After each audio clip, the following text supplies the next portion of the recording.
नमस्कार। Challenge board में आप सभी का स्वागत है। दोस्तों, आज की इस वीडियो में हम बात करेंगे क्लास 10th हिंदी का 50 मस्ट वीवीआई ऑब्जेक्टिव क्वेश्चन जो बोर्ड परीक्षा 2025 में आने वाला है। मैं आपको हिंदी का 500 ऑब्जेक्टिव क्वेश्चन देने वाला हूं।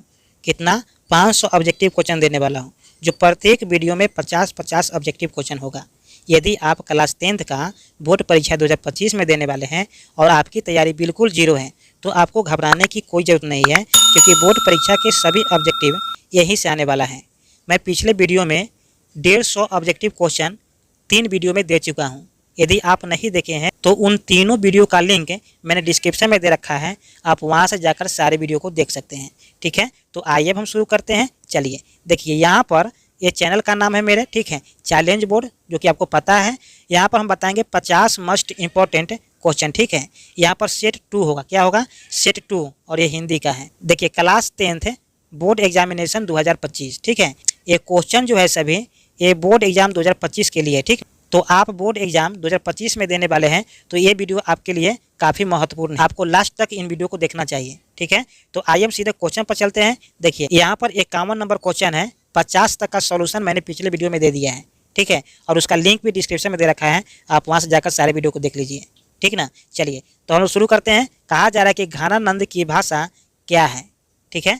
घानानंद की भाषा क्या है? तो यहाँ पर घानानंद की जो भाषा था, कौन भाषा था? ब्रज भाषा था। कौन भाषा था? ब्रज भाषा, ठीक है। तो यहाँ पर करेक्ट आंसर आपका ऑप्शन बी हो जाएगा। चलिए नेक्स्ट क्वेश्चन की हम लोग बात कर लेते हैं भाई। तो नेक्स्ट क्वेश्चन में कहा जा रहा है कि किसके अनुसार सेनों ने सिद्धांतों को भी बदल दिया था, ठीक है। किसके अनुसार सेनों ने अपने सिद्धांत को भी बदल दिया था, ठीक है, किसके कहने पर? तो देखिए, खोखा के अनुसार। किसके अनुसार भाई? खोखा के अनुसार। तो यहाँ पर आपका करेक्ट आंसर जो है ऑप्शन बी हो जाएगा। चलिए अब हम लोग नेक्स्ट क्वेश्चन की बात कर लेते हैं। देखिए, नेक्स्ट क्वेश्चन में कहा जा रहा है कि लक्ष्मी के बड़े पुत्र का क्या नाम था, ठीक है। लक्ष्मी के बड़े पुत्र का क्या नाम था? तो यहाँ पर आपका करेक्ट आंसर हो जाएगा ऑप्शन ए, अच्युत, ठीक है। क्या हो जाएगा? अच्युत। चलिए नेक्स्ट क्वेश्चन की हम लोग बात कर लेते हैं भाई। तो नेक्स्ट क्वेश्चन में कहा जा रहा है कि एक वृक्ष की हत्या में कवि शहर को किससे बचाने की बात करता है, ठीक है। तो यहाँ पर नदियों से बचाने की बात करता है। किससे? नदियों से। तो यहाँ पर करेक्ट आंसर आपका ऑप्शन बी हो जाएगा, ठीक है। चलिए अब हम लोग नेक्स्ट क्वेश्चन की बात कर लेते हैं भाई। तो नेक्स्ट क्वेश्चन में कहा जा रहा है कि अज्ञेय का जन्म कब हुआ था? अज्ञेय का जन्म कब हुआ था? तो देखिए, यहाँ पर अज्ञेय का जो जन्म हुआ था 1911 ईस्वी में हुआ था। तो करेक्ट आंसर जो है कि आपका ऑप्शन बी हो जाएगा, ठीक है, ऑप्शन बी हो जाएगा। चलिए अब हम लोग नेक्स्ट क्वेश्चन की बात कर लेते हैं। तो नेक्स्ट क्वेश्चन में कहा जा रहा है कि दिनकर की किस कृति के लिए ज्ञानपीठ पुरस्कार मिला था, ठीक है। दिनकर की किस कृति के लिए ज्ञानपीठ पुरस्कार मिला था? तो उर्वशी हो जाएगा। क्या हो जाएगा? उर्वशी। उर्वशी के लिए, ठीक है, यहाँ पर ज्ञानपीठ पुरस्कार मिला था। तो यहाँ पर करेक्ट आंसर जो है आपका ऑप्शन बी हो जाएगा। चलिए अब हम लोग नेक्स्ट क्वेश्चन की बात कर लेते हैं भाई। तो नेक्स्ट क्वेश्चन में कहा जा रहा है अक्ल पर पत्थर पड़ना। अक्ल पर पत्थर पड़ना मुहावरे का सही अर्थ क्या है? तो यहाँ पर हो जाएगा बुद्धि भ्रष्ट होना। क्या हो जाएगा भाई? बुद्धि भ्रष्ट हो जाना। तो यहाँ पर करेक्ट आंसर जो है कि आपका ऑप्शन डी हो जाएगा। चलिए क्या हो जाएगा? ऑप्शन डी हो जाएगा। नेक्स्ट क्वेश्चन की हम लोग बात कर लेते हैं। तो नेक्स्ट क्वेश्चन में कहा जा रहा है कि वर्ण कितने प्रकार के होते हैं? देखिए, वर्ण जो है 2 प्रकार के होता है। कितने प्रकार का होता है? 2 प्रकार का होता है। तो यहाँ पर करेक्ट आंसर आपका ऑप्शन ए हो जाएगा। और 2 प्रकार का कौन कौन से होता है? तो एक होता है स्वर्ण वर्ण, ठीक है, स्वर वर्ण, ठीक ना, और दूसरा क्या होता है? व्यंजन वर्ण, ठीक है, व्यंजन वर्ण, ठीक ना। चलिए तो यहाँ पर करेक्ट आंसर आपका क्या हो जाएगा? ऑप्शन ए हो जाएगा। अब हम नेक्स्ट क्वेश्चन की बात कर लेते हैं। तो नेक्स्ट क्वेश्चन में कहा जा रहा है कि अष्टध्यायी में, ठीक है, अष्टध्यायी में कौन समास है, ठीक है, कौन सा समास है हमें ये बताना है, यानी कि समास हमें बताना है कि अष्टध्यायी में कौन सा समास है। तो यहाँ पर हो जाएगा द्विगु समास। क्या हो जाएगा? द्विगु समास हो जाएगा। तो यहाँ पर करेक्ट आंसर जो है ना आपका ऑप्शन ए हो जाएगा।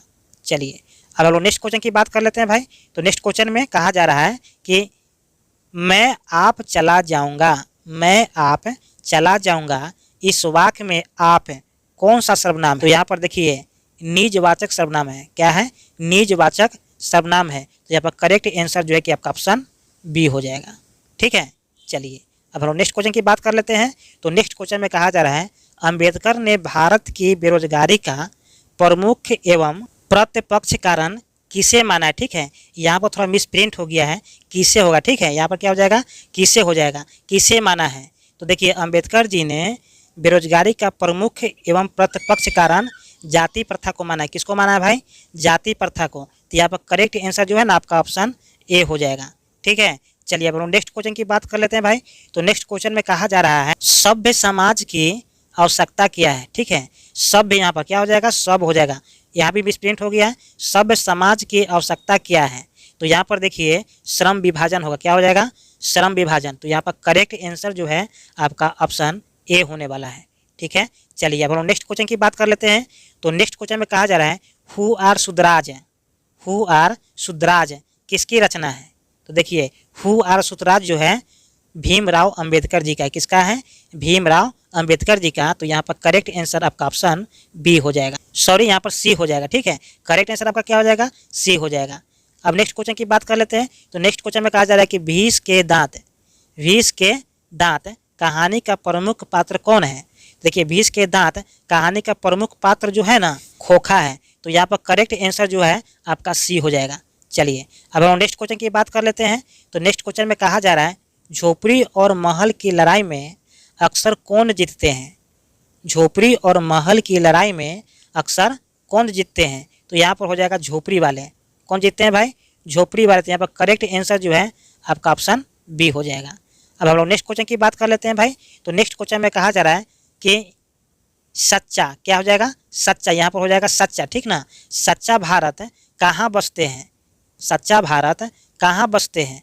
तो सच्चा भारत हमेशा गांव में बसते हैं। तो यहाँ पर करेक्ट आंसर क्या हो जाएगा, करेक्ट आंसर आपका ऑप्शन ए हो जाएगा। ठीक ना, चलिए अब हम लोग नेक्स्ट क्वेश्चन की बात कर लेते हैं। तो देखिए नेक्स्ट क्वेश्चन में कहा जा रहा है कि भारत से हम क्या सीखें, भारत से हम क्या सीखें पाठ गद्य की कौन सी विद्या है। ठीक ना, तो यहाँ पर आपका जो करेक्ट आंसर होने वाला है यहाँ पर ऑप्शन ए होने वाला है, यानी कि भाषण। तो यहाँ पर करेक्ट आंसर आपका ऑप्शन ए हो जाएगा। अब नेक्स्ट क्वेश्चन की हम लोग बात कर लेते हैं। तो नेक्स्ट क्वेश्चन में कहा जा रहा है कि दूसरे के इशारे पर भटकने वाले लोगों को क्या कहते हैं। ठीक है, दूसरों के इशारे पर भटकने वाले लोगों को क्या कहते हैं। तो यहाँ पर मूड बोलते हैं। क्या बोलते हैं, मूड। ठीक है, तो यहाँ पर करेक्ट आंसर जो है आपका ऑप्शन सी हो जाएगा, मूड। यहाँ पर ड होगा। ठीक है, मूड। चलिए नेक्स्ट क्वेश्चन की हम लोग बात कर लेते हैं। तो नेक्स्ट क्वेश्चन में कहा जा रहा है मैक्स मुलर के पिता का क्या नाम था। मैक्स मुलर के पिता का क्या नाम था। तो देखिए मैक्स मुलर के पिताजी का जो नाम था विलहेल्म मुलर था। कौन था, विलहेल्म मुलर। ठीक है, तो यहाँ पर करेक्ट आंसर जो है आपका ऑप्शन सी हो जाएगा। ठीक है, चलिए अब हम नेक्स्ट क्वेश्चन की बात कर लेते हैं भाई। तो नेक्स्ट क्वेश्चन में कहा जा रहा है कठ और केन, कठ और केन का जर्मन भाषा में किसने अनुवाद किया था। तो देखिए जर्मन भाषा में अनुवाद करने वाला व्यक्ति कौन था भाई, तो मैक्स मुलर था। कौन था, मैक्स मुलर, क्योंकि मैक्स मुलर जर्मनी का ही था। ठीक ना, कहाँ का था, जर्मनी का था, इसलिए उन्होंने जर्मन भाषा में अनुवाद किया था।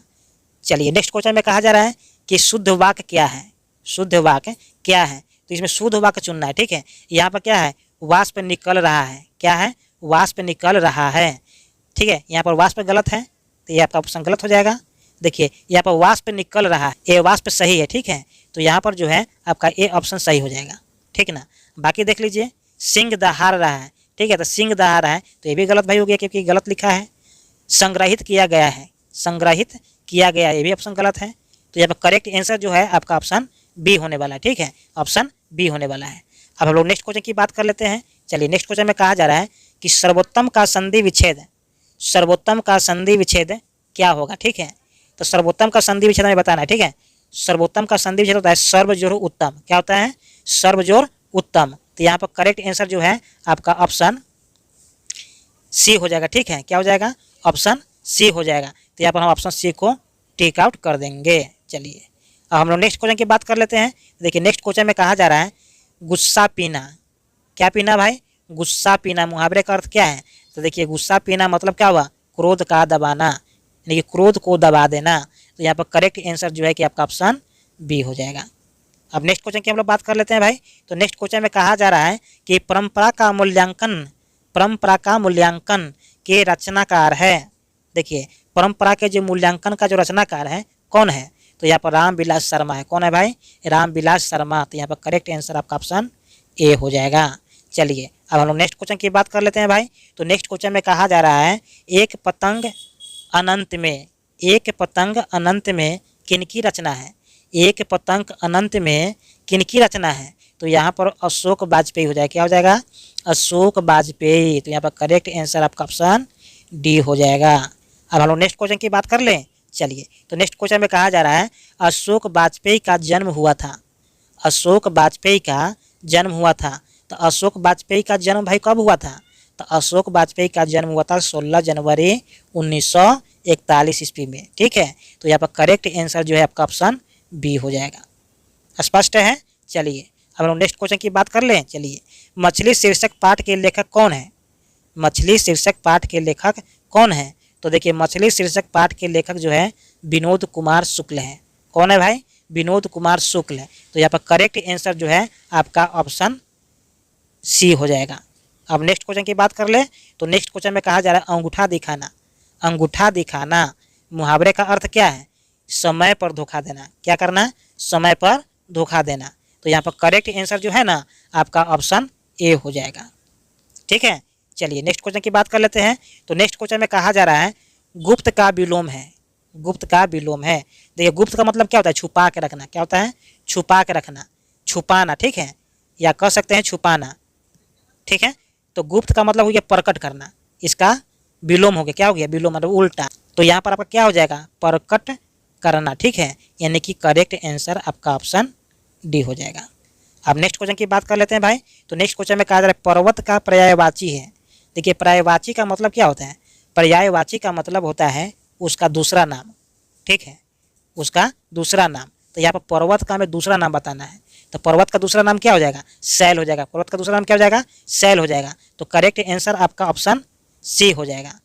अब नेक्स्ट क्वेश्चन की बात कर लेते हैं। तो नेक्स्ट क्वेश्चन में कहा जा रहा है कि लंबोदर कौन समास है? लंबोदर कौन समास है? ध्यान रखिएगा, ये सब क्वेश्चन एग्जाम में पूछे जाने वाला है। हो सकता है कि आपको 2025 में भी ये सब क्वेश्चन डाल दें, तो आपको याद करना है। ठीक है, इसको याद करना है, आपको लिखने की कोई ज़रूरत नहीं है। आपको बार बार कहते हैं इसको लिखने की कोई ज़रूरत नहीं है, क्योंकि लिखने में समय लगता है। अब आपके पास उतना समय नहीं है कि आप उसे लिखें। ठीक है, तो आपको क्या करना है? सीधे दिमाग में लिख लेना है, ताकि बोर्ड एग्जाम में जाए तो फटाक फटाक लिख दें और अच्छा अंक से निकल जाए। तो चलिए हम लोग क्वेश्चन पर चलते हैं। तो क्वेश्चन में कहा जाए कि लंबोदर कौन समास है? लंबोदर कौन समास है? हमें बताना है समास किसका? लंबोदर का। तो लंबोदर का समास हो जाएगा बहुव्रीहि समास। ठीक है, क्या हो जाएगा भाई? बहुव्रीहि समास। तो आपका करेक्ट आंसर क्या हो जाएगा? ऑप्शन सी हो जाएगा। अब लोग नेक्स्ट क्वेश्चन की बात कर लेते हैं। तो नेक्स्ट क्वेश्चन में कहा जा रहा है कि लड़का आया था कौन काल है? लड़का आया था कौन काल है? काल तो 3 होता है। ठीक है, वर्तमान काल, भूतकाल, भविष्यत काल। तो लड़का आया था, इसका मतलब ये है कि लड़का आया और फिर चला भी गया। लड़का आया और फिर चला गया, यानी कि वर्तमान में अभी नहीं है। आने और जाने का काम कुछ देर पहले या कुछ दिन पहले पूरा कर लिया था। ठीक है, तो ये जो है ना भूतकाल में हो गया। क्या हो गया? भूतकाल में हो गया। तो यहाँ पर करेक्ट आंसर जो है ना आपका ऑप्शन बी हो जाएगा, भूत। ठीक ना, भूतकाल। चलिए हम नेक्स्ट क्वेश्चन की बात कर लेते हैं भाई। तो नेक्स्ट क्वेश्चन में कहा जा रहा है कि आम का पर्यायवाची होगा। आम का पर्यायवाची होगा। तो देखिए आम का पर्यायवाची जो है ना आम्र होगा। क्या हो जाएगा? आम्र हो जाएगा। तो करेक्ट आंसर जो है आपका ऑप्शन डी हो जाएगा। चलिए तो हम लोग नेक्स्ट क्वेश्चन की बात कर लेते हैं भाई। तो नेक्स्ट क्वेश्चन में कहा जा रहा है कि धनहीन क्या हो जाएगा? धनहीन कौन समास है? धनहीन कौन समास है? तो देखिए धनहीन जो है ना तत्पुरुष समास है। कौन समास है भाई? तत्पुरुष। तो यहाँ पर करेक्ट आंसर जो है ना आपका ऑप्शन ए हो जाएगा। चलिए अब हम लोग नेक्स्ट क्वेश्चन की बात कर लेते हैं भाई। तो नेक्स्ट क्वेश्चन में कहा जा रहा है कि माता पिता कौन समास है? माता पिता कौन समास है? तो देखिए माता पिता जो है ना द्वंद्व समास हो जाएगा, ऑप्शन डी। ठीक है, कौन समास हो जाएगा? द्वंद्व समास। और द्वंद्व समास किसे कहते हैं? देखिए जिसका दोनों पद प्रधान हो, जिसका दोनों पद प्रधान हो। जैसे कि माता पिता, क्या हो जाएगा? माता पिता। जैसे लाठा लाठी, जैसे दही चूड़ा, ये सब क्या है? द्वंद्व समास है। इसका दोनों पद क्या है? समान है। देखिए लाठा लाठी, इसका दोनों पद क्या है? समान। तो यहाँ पर करेक्ट आंसर जो है ना आपका ऑप्शन डी हो जाएगा। ठीक ना, तो हम यहाँ पर डी को टिक आउट कर देते हैं। चलिए अब नेक्स्ट क्वेश्चन की बात कर लेते हैं भाई। तो देखिए नेक्स्ट क्वेश्चन में कहा जा रहा है कि अनुराग में कौन उपसर्ग है? ठीक है, उपसर्ग और प्रत्यय आपको एग्जाम में पढ़ के जाना है, क्योंकि 4 क्वेश्चन इससे जरूर रहेगा। उपसर्ग और प्रत्यय। हम आपको बार बार बताते हैं कि उपसर्ग का मतलब होता है आगे में लगता है और प्रत्यय का मतलब होता है पीछे में लगता है, ठीक ना। तो यहाँ पर जो उपसर्ग है पूछा जा रहा है अनुराग का, तो अनुराग का मतलब आगे का अनुराग, ठीक है। यहाँ पर हो जाएगा अनु, क्या हो जाएगा भाई, अनु। तो यहाँ पर करेक्ट आंसर क्या हो जाएगा आपका, ऑप्शन ए हो जाएगा। अब हम लोग नेक्स्ट क्वेश्चन की बात कर लेते हैं। तो देखिए नेक्स्ट क्वेश्चन में कहा गुरु नानक कौन थे, गुरु नानक कौन थे। यहाँ पर हमें बताना है कि गुरु नानक कौन थे। तो यहाँ पर देखिए सिखों के 10वें गुरु थे। कौन थे, सिखों के 10वें गुरु। तो यहाँ पर करेक्ट आंसर जो है आपका ऑप्शन ए हो जाएगा। चलिए अब लोग नेक्स्ट क्वेश्चन की बात कर लेते हैं भाई। तो नेक्स्ट क्वेश्चन में कहा जा रहा है कि जप्पू जी किसकी रचना है, जप्पू जी किसकी रचना है। तो गुरु नानक जी का है। किसका भाई, गुरु नानक जी का। तो यहाँ पर करेक्ट आंसर जो है आपका ऑप्शन सी हो जाएगा। चलिए अब लोग नेक्स्ट क्वेश्चन की बात कर लेते हैं। देखिए नेक्स्ट क्वेश्चन में कहा जा रहा है कि नाखून क्यों बढ़ते हैं, नाखून क्यों बढ़ते हैं, हिंदी की कौन विद्या है। तो यहाँ पर हो जाएगा ललित निबंध है। क्या हो जाएगा, ललित निबंध है। तो यहाँ पर करेक्ट आंसर भाई आपका हो जाएगा ऑप्शन ए, ठीक ना। चलिए अब लोग नेक्स्ट क्वेश्चन की बात कर लेते हैं भाई। तो नेक्स्ट क्वेश्चन में कहा जा रहा है विरह लीला, क्या हो जाएगा, विरह लीला किसकी रचना है, विरह लीला किसकी रचना है। तो घनानंद जी का है। किसका भाई, घनानंद जी का। आपको याद रखना है क्योंकि ये सब क्वेश्चन जो है इंपॉर्टेंट है। हम आपको बार बार कह रहे हैं ये सब क्वेश्चन इंपॉर्टेंट है, आपको याद करना है इसको, ठीक है। आप दिमाग में याद करिए सबको। चलिए नेक्स्ट क्वेश्चन की बात कर लेते हैं। यहाँ पर ऑप्शन हो जाएगा सी, ठीक ना। नेक्स्ट क्वेश्चन की बात कर ले। चलिए नेक्स्ट क्वेश्चन में कहा जा रहा है घनानंद का जन्म कब हुआ था। किसका जन्म, घनानंद का जन्म कब हुआ था। तो देखिए घनानंद जी का जो जन्म था ना 1689 ईस्वी के आसपास में हुआ था, ठीक है। आपको याद रखना है 1689 ईस्वी में जन्म हुआ था। किसका, घनानंद जी का। तो यहाँ पर करेक्ट आंसर जो है कि आपका ऑप्शन डी हो जाएगा, ठीक है। चलिए अब हम नेक्स्ट क्वेश्चन की बात कर लेते हैं। नेक्स्ट क्वेश्चन में कहा जा रहा है कि स्वदेशी कविता किससे संकलित है, स्वदेशी कविता जो है किससे संकलित है। हमें बताना है कि स्वदेशी जो कविता है किससे संकलित है। तो यहाँ पर हो जाएगा प्रेम घन सर्वस्वा, ठीक है, प्रेम घन सर्वस्वा। तो यहाँ पर करेक्ट आंसर आपका ऑप्शन ए हो जाएगा, ठीक है। चलिए अब हम लोग नेक्स्ट क्वेश्चन की बात कर लेते हैं। नेक्स्ट क्वेश्चन में कहा जा रहा है दही वाली मगम्मा, दही वाली मगम्मा किस भाषा से अनुदित कहानी है, किस भाषा से अनुदित कहानी है, ठीक है। तो यहाँ पर देखिए कन्नड़ भाषा का, ठीक ना। ध्यान रखना आपको कि दही वाली मगम्मा का जो कहानी है किस भाषा के अनुदित है। तो यहाँ पर हो जाएगा कन्नड़ भाषा की। कौन भाषा के भाई, कन्नड़ भाषा के। तो यहाँ पर करेक्ट आंसर हो जाएगा आपका ऑप्शन बी, ठीक ना। चलिए अब लोग नेक्स्ट क्वेश्चन की बात कर ले। चलिए नेक्स्ट क्वेश्चन में कहा जा रहा है अस्मिता का सही अर्थ है, अस्मिता, अस्मिता का सही अर्थ है पहचान, ठीक ना। यहाँ पर क्या हो जाएगा, पहचान यानी कि अस्तित्व है। तो करेक्ट आंसर आपका ऑप्शन ए हो जाएगा, ठीक ना। चलिए तो यहाँ पर ए को हम टिक आउट कर देते हैं। नेक्स्ट क्वेश्चन की बात कर लेते हैं भाई। तो नेक्स्ट क्वेश्चन में कहा जा रहा है निम्नलिखित में से कौन वाक्य शुद्ध है, निम्नलिखित में से कौन वाक्य शुद्ध है। हमें यहाँ पर शुद्ध वाक्य बताना है, ठीक ना। तो यहाँ पर शुद्ध वाक्य आपका हो जाएगा मैं आपका दर्शन करने आया हूँ, मैं आपका दर्शन करने आया हूँ। तो ये आपका करेक्ट आंसर आपका हो जाएगा ऑप्शन ए, ठीक ना। चलिए अब हम नेक्स्ट क्वेश्चन की भाई बात कर लेते हैं। देखिए नेक्स्ट क्वेश्चन में कहा जा रहा है संज्ञा के कितने भेद होते हैं, संज्ञा के कितने भेद होते हैं। तो संज्ञा के 5 भेद होते हैं, ठीक ना। कितने भेद होते हैं भाई, 5 भेद होते हैं। ये सब क्वेश्चन जो है बोर्ड एग्जाम में पूछा गया है, ठीक ना। कहीं ना कहीं ये सब क्वेश्चन जो है बोर्ड एग्जाम में पूछा गया है, ठीक ना। इसीलिए इस क्वेश्चन को सिलेक्ट किया गया है। चलिए अब हम लोग क्या करेंगे, यहाँ पर ऑप्शन को टिक आउट कर देते हैं। ऑप्शन हो जाएगा सी 5, ठीक ना। चलिए यहाँ पर नेक्स्ट क्वेश्चन की बात कर ले। अब तो नेक्स्ट क्वेश्चन में कहा जा रहा है कि टॉल्स्टॉय, टॉल्स्टॉय कौन थे, ठीक ना। टॉल्स्टॉय कौन थे। हमें क्या बताना है भाई कि टॉल्स्टॉय कौन थे। तो यहाँ पर देखिए टॉल्स्टॉय जो थे ना यहाँ पर रूसी लेखक थे। कौन लेखक थे भाई, रूसी लेखक थे। तो यहाँ पर करेक्ट आंसर जो है ना आपका ऑप्शन सी हो जाएगा। अब हम लोग नेक्स्ट क्वेश्चन की बात कर लेते हैं भाई। तो नेक्स्ट क्वेश्चन में कहा जा रहा है कि नौबत खाने में इबादत है, नौबत खाने में इबादत पाठ के केंद्र में है, पाठ के केंद्र में है। तो उसके पाठ के केंद्र में कौन है, बिस्मिल्लाह खां है। कौन है भाई, बिस्मिल्लाह खां। तो हमको यहाँ पर करेक्ट आंसर ऑप्शन सी हो जाएगा, ठीक ना। चलिए अब हम लोग नेक्स्ट क्वेश्चन की बात कर लेते हैं। तो नेक्स्ट क्वेश्चन में कहा जा रहा है बिस्मिल्लाह खां का प्रिय वाद्य यंत्र था, ठीक ना। बिस्मिल्लाह खां का प्रिय वाद्य यंत्र क्या था, उसके बाद यंत्र का नाम हमें बताना है, ठीक ना। तो यहाँ पर शहनाई हो जाएगा, क्या हो जाएगा भाई, शहनाई। तो यहाँ पर करेक्ट आंसर जो है आपका ऑप्शन ए हो जाएगा। अब हम लोग नेक्स्ट क्वेश्चन की बात कर लेते हैं, यानी कि अंतिम क्वेश्चन। तो अंतिम क्वेश्चन में कहा जा रहा है कि अक्षरों की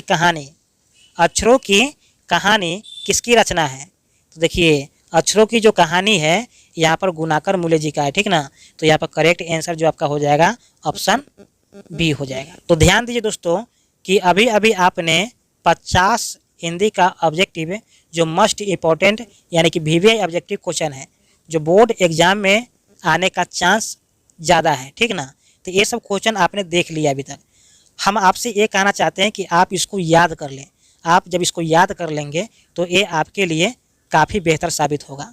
और ध्यान रखिएगा कि यहाँ पर हम ऑब्जेक्टिव 500 देने वाले हैं, ठीक ना, जो कि अभी तक हम 200 ऑब्जेक्टिव दे चुके हैं, ठीक ना। इस वीडियो को लेकर के हम 200 ऑब्जेक्टिव आपको दे चुके हैं, अभी 300 ऑब्जेक्टिव हिंदी का और देंगे।